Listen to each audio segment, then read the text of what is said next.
Hey everyone, welcome back. We're going to be diving into something today that I think is often overlooked when we talk about autism, and that is grief. Yeah, grief is such a universal experience, but it can manifest really differently in autistic individuals. Right, and we've got some really good information here from Cheap ABA, an organization that makes autism resources more accessible, and they break down the autism grief experience into like three key areas. Yeah. The first one being intensity of emotional responses. So we know autistic individuals often experience emotions very, very strongly. But like, how does that play out when it comes to grief specifically? Well, you can imagine that you're almost viewing those emotions through an amplifier. So when we talk about joy, that can be really euphoric, but grief can become incredibly overwhelming, to the point where someone might feel totally engulfed by sadness. So it's almost like the volume knob is like turned way up on their emotional experience.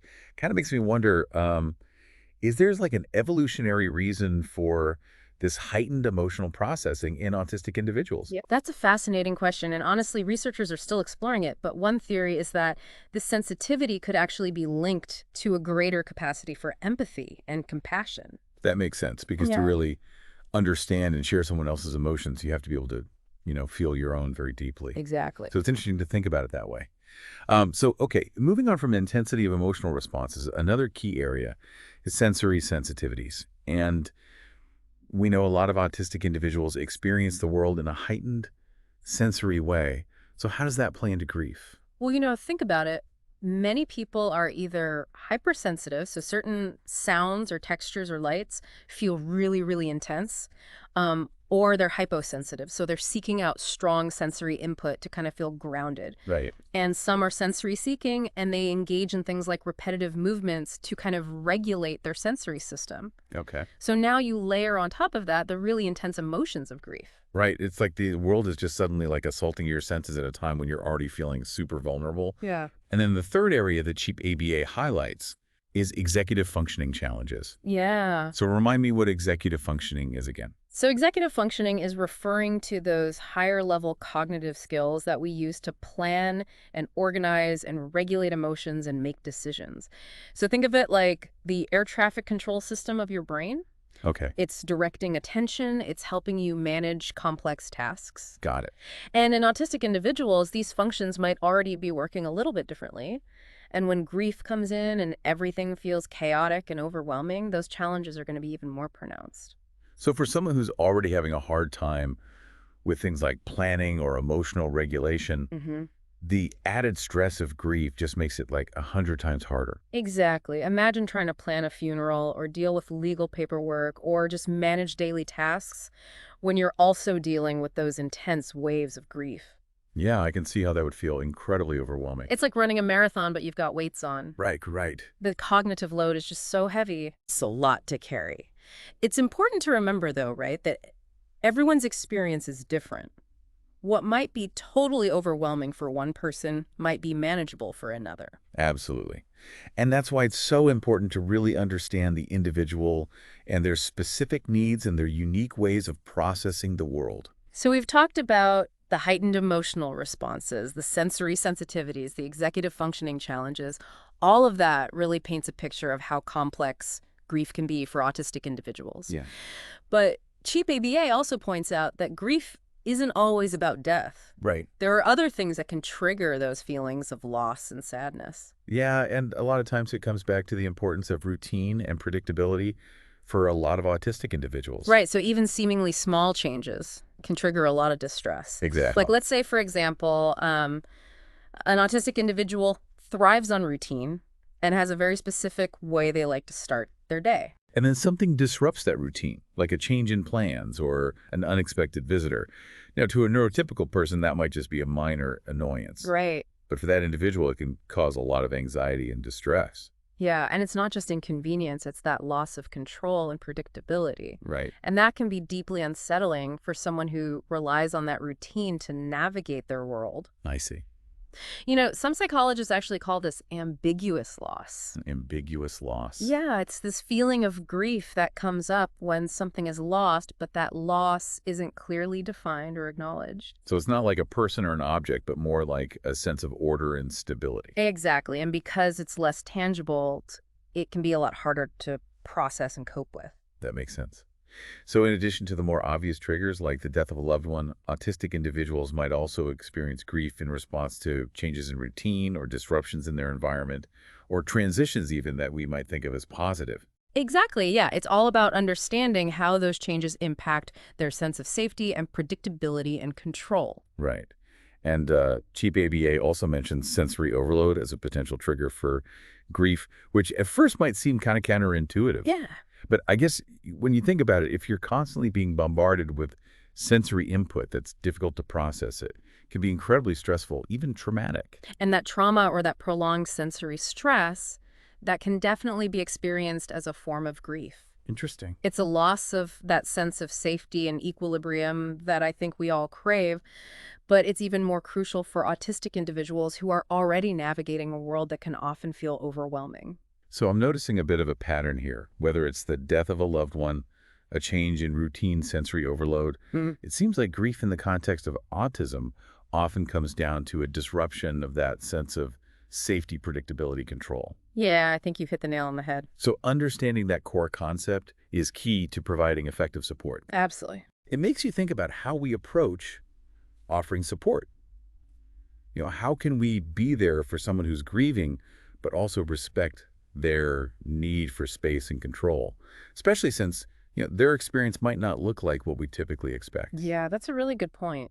One of the most important things, I think, is to recognize that their way of grieving is just as valid as anyone else's, even if it looks different from what we're used to. And sometimes, pushing for interaction or trying to force comfort can actually do more harm than good. So instead of assuming we know what they need, we should focus on asking and listening. Absolutely. Communication is key. Even something as simple as, hey, I'm here for you if you need anything. Would you like to talk or would you prefer some quiet time? Gives them that agency, to choose what feels best in that moment. It's about respecting their autonomy, recognizing that, they're the experts on their own experience. And that might mean, giving them space to grieve in ways that we might not fully understand.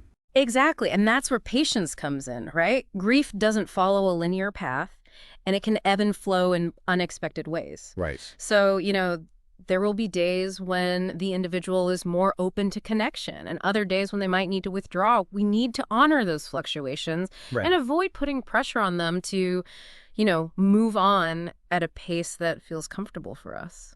Yeah, it's about meeting them where they are not where we think they should be. Yeah.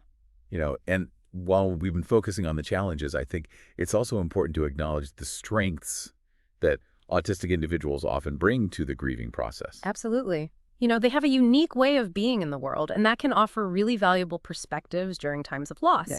For instance, many autistic individuals have this incredibly deep capacity for loyalty and love. Those bonds run really deep. Yeah. And while that can intensify their grief, it also means they're capable of experiencing connection on a really profound level. Like the depth of their grief is a reflection of the depth of their love. Exactly. And then there's their honesty and directness, which can be so refreshing, especially when we're talking about death, which is often, shrouded in euphemisms and avoidance. Right. They're less likely to sugarcoat things or offer empty platitudes. So instead of saying they're in a better place now, they might ask direct questions about death or Yeah. express their grief in ways that others find surprising. Right. But there's this authenticity to their expression that can be really powerful. Yeah, absolutely. So it's about embracing those differences Yeah. and recognizing that their approach to grief, while perhaps unconventional, is no less valid. And who knows, maybe their perspective can even help us to re-examine our own assumptions about, grief and loss. I think you've hit the nail on the head. So we've talked about understanding the unique challenges, respecting boundaries, recognizing strengths, and communicating clearly. But now I'm curious about the practical side of things, like what are some concrete strategies that we can use to support autistic individuals through grief? Well, Cheap ABA suggests focusing on creating sensory-friendly environments, maintaining routine and structure as much as possible, and encouraging communication and expression in whatever form feels most natural for the individual. Okay, let's dive into those a little deeper. So when we talk about creating sensory-friendly environments, what does that actually look like in practice? Well, it's about Being mindful of the sensory input that might be overwhelming for the individual. Hmm. So think about things like dimming the lights, minimizing background noise, or offering a quiet space where they can retreat if they feel overwhelmed. So it's about creating a space that feels safe and calming, especially during a time when their senses might already be on high alert. Exactly. And it doesn't have to be complicated. Even small adjustments like turning off the TV or offering noise-canceling headphones can make a big difference. And then there's routine and structure. Okay, so this goes back to what we were talking about earlier about the importance of predictability. Exactly. Grief can feel like this chaotic whirlwind. It strips away the familiar and leaves this sense of disorientation.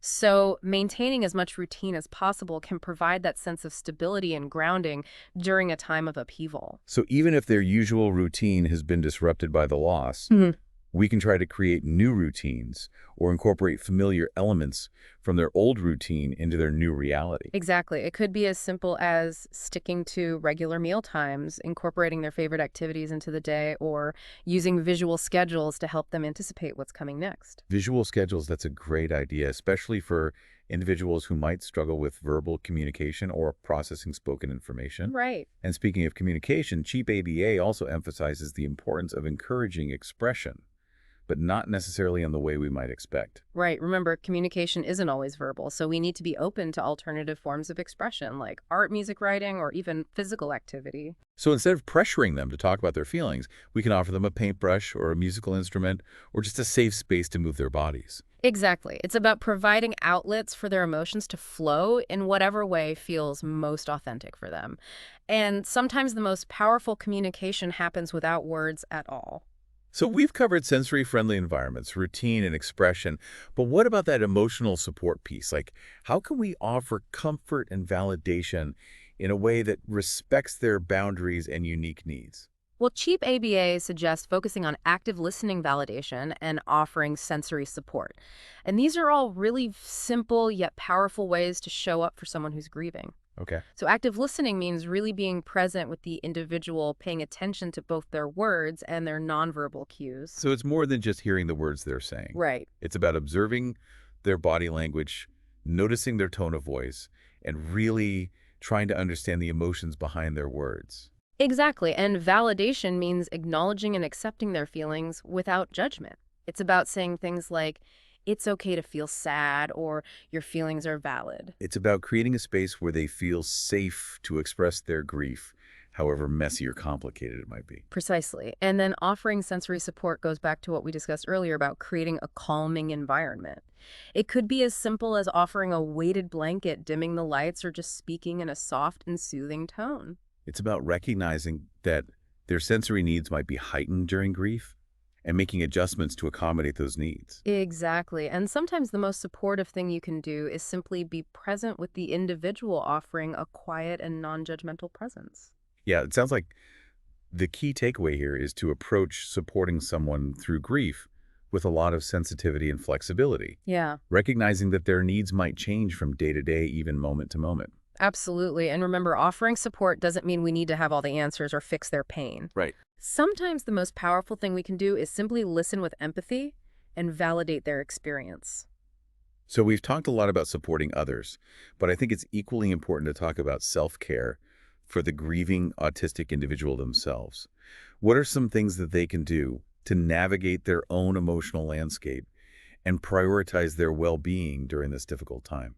That's such an important point. While support from others is crucial, it's equally important for the grieving individual to prioritize their own self-care.